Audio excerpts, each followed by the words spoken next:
So I just watched the Omid Scobie's GMA interview. Couple things strike me when I watch it. One of the thing is, the lies that were put out, and some of them were already corrected or been said on Twitter about, I believe, the tears, the cries during Megan's wedding fitting thing. So I thought the interview was pretty good by Omid Scobie. Is the story of Kate breaking down in tears at the wedding and Meghan being very difficult, is that true? When I spoke to the people who were actually there and involved, the first thing they all said was, well, there were no tears. So that story is not true. Couldn't be further from the truth. And the problem is, no one came to set the record straight or clear up that crazy rumor. That's what's really sad about this. The most important thing that struck me the most, because I've done similar videos like this, is when the interviewer, the reporter, asked Omi, how are Meghan and Harry is going to be remembered in history? And I think Omi said, I'll put the part of the clip there, is that it's almost like a missed opportunity. So here's the clip of what Omid said.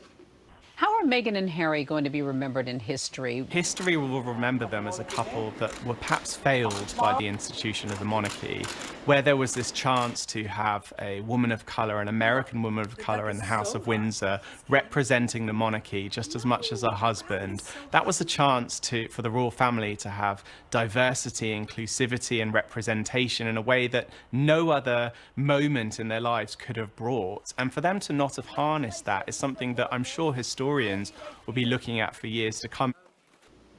So when I heard that, it struck me that the royals had so many chances to be relevant, to do something good, and they keep on missing it. A lot of time I say I want to do a video to focus on that. I keep on putting it off, but I'm just going to mention it here. And the thing is, if you've seen a couple of my videos where I've shown history, things that already happened, and today's video, earlier this morning I did a video, I didn't put it live yet, is that where the incest is happening, where they try to keep things within the family, and through that there's deformation, all sort of, how do you call this, bloodline that's been tainted. They don't live. I didn't show all of the clips from where I got this information, but in that video there's clips where they mention about some of the bloodlines, because they keep on marrying each other, cousin, second cousin, and all this crazy stuff, that their bloodline have been somewhat like tainted, or tainted in the sense where there's deformation, the brain being swollen, and they're not living that long, and all sort of deformation that happen within the family.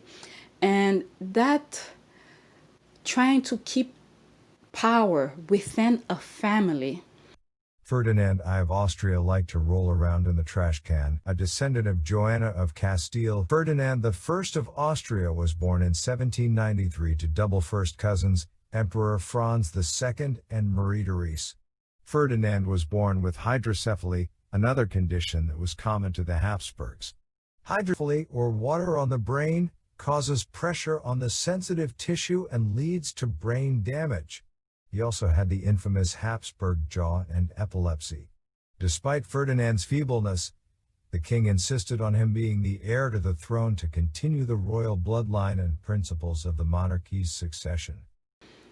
And has got a lot of people angry. And if you look back through history, a couple of those families have been thrown out of power. Some of them have been killed, like the Romanovs and other groups I probably don't even know.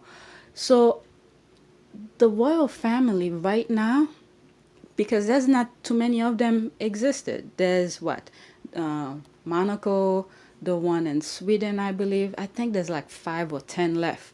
So they not really in a good position to think that the people who are around them, the ones who are praising them, will keep them in power. They could easily set them up to be extinct, pretty much, because history have said have shown that they don't want them.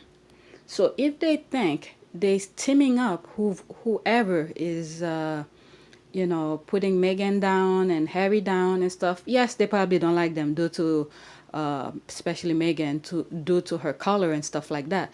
But in the end, the ultimate goal is to get rid of the monarchy. It's almost like process of elimination.